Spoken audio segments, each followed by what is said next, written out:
أعوذ بالله من الشيطان الرجيم. بسم الله الرحمن الرحيم.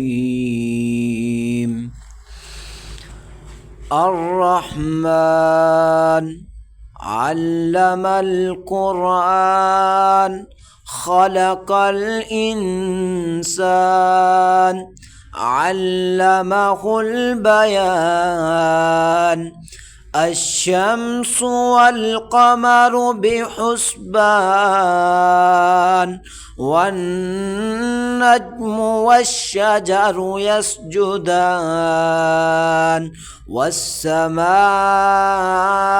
رفعها ووضع الميزان ألا تطغوا في الميزان وأقيموا الوزن بالقسط ولا تخسروا الميزان. والأرض ووضعها للأنام فيها فاكهة والنخل ذات الأكمام والحب ذو العصف والريحان. فبأي آلاء ربكما تكذبان؟ خلق الإنسان من صلصال كالفخار وخلق الجان من مارج من نار.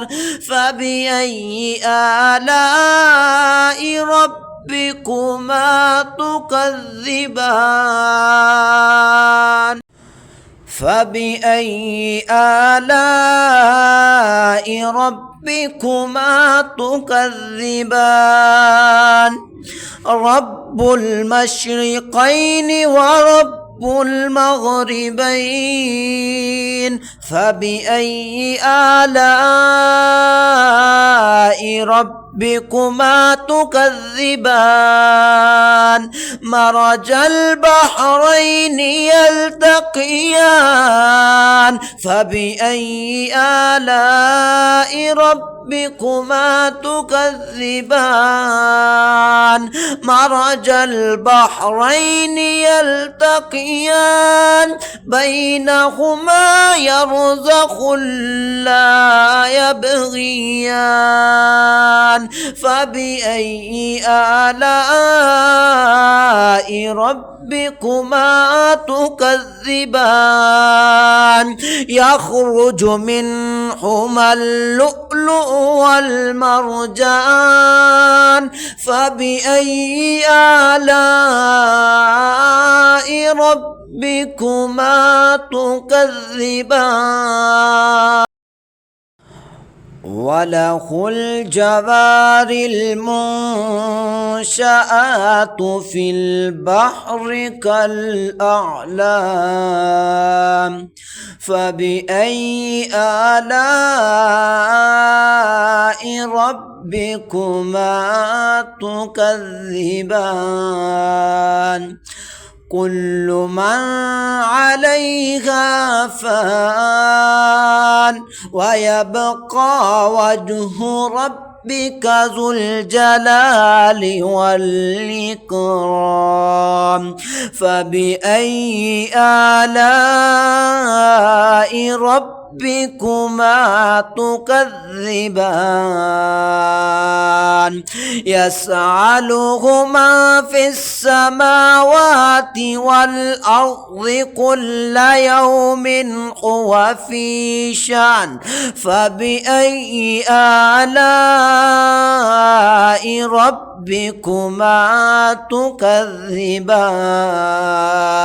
سنفرغ لكم أيها الثقلان. فبأي آلاء ربكما تكذبان؟ يا معشر الجن والإنس يا معشر الجن والإنس إن استطعتم أن تنفذوا من أقطار السماوات والأرض فانفذوا لا تنفذون إلا بسلطان فبأي آلاء ربكما تكذبان يرسل عليكما شواظ من نار ونحاس فلا تنتصران فبأي آلاء ربكما تكذبان